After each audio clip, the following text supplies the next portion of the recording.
Hi guys, welcome to KY கலாட்டா. இந்த வீடியோவில் வந்து எங்கள் அம்மாவும் எங்கள் அப்பாவும் திருவாரூர் பெரிய கோயிலுக்கு போயிருந்தாங்க. அதாவது திருவாரூர் தியாகராஜர் கோயிலுக்கு போயிருந்தாங்க.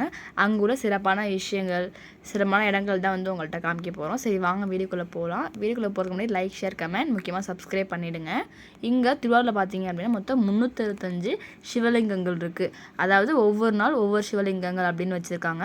அது மட்டும் இல்லை, மொத்தம் 86க்கும் மேற்பட்ட விநாயகர் சிலை இருக்குது. 100க்கும் மேற்பட்ட சன்னதிகள் இருக்குது. 3 தோட்டம், 3 பிரகாரம் இருக்குது.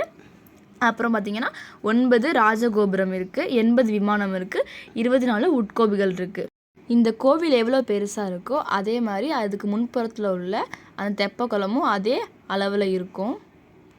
அதே போல் நம்ம திருவாரூர் கோவிலில் தான் பார்த்திங்கன்னா பஞ்சமுக வாத்தியமும் ஒலிக்கப்படுகிறது. அதே மாதிரி மனுநீதி சோழனோட ஆராய்ச்சி மணி வந்து இங்கே திருவாரூரில் தான் ஒலிக்கப்படுகிறது.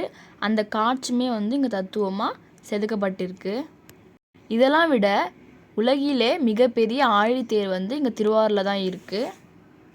அவ்வளோதான் ஃப்ரெண்ட்ஸ், எனக்கு தெரிஞ்ச இன்ஃபர்மேஷன். அதுக்கப்புறம் எங்கள் அம்மாவும் அப்பாவும் அங்கே உள்ள சப்தகன்னிய சாமியை கும்பிட்டுட்டு பக்கத்துலேயே உள்ள துர்க்கை கோவிலையும் கும்பிட்டுட்டு அங்கே நான் சொன்னேன்னு உங்களுக்கு நந்தவனம் இதுதான் வந்து ஒன்று.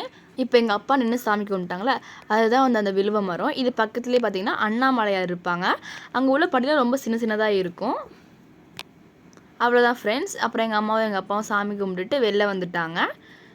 அப்படியே வெளில வந்தீங்கன்னா அங்கே வந்து ஒரு பசு மடம் இருக்கும், அதையும் பார்த்துருங்க. இப்போ எங்கள் அம்மா காமிக்கிறாங்களா ஒரு வழி, அந்த வழி தான் வந்து கமலாம்பிகை சாமியை பார்க்குற போகிற வழி.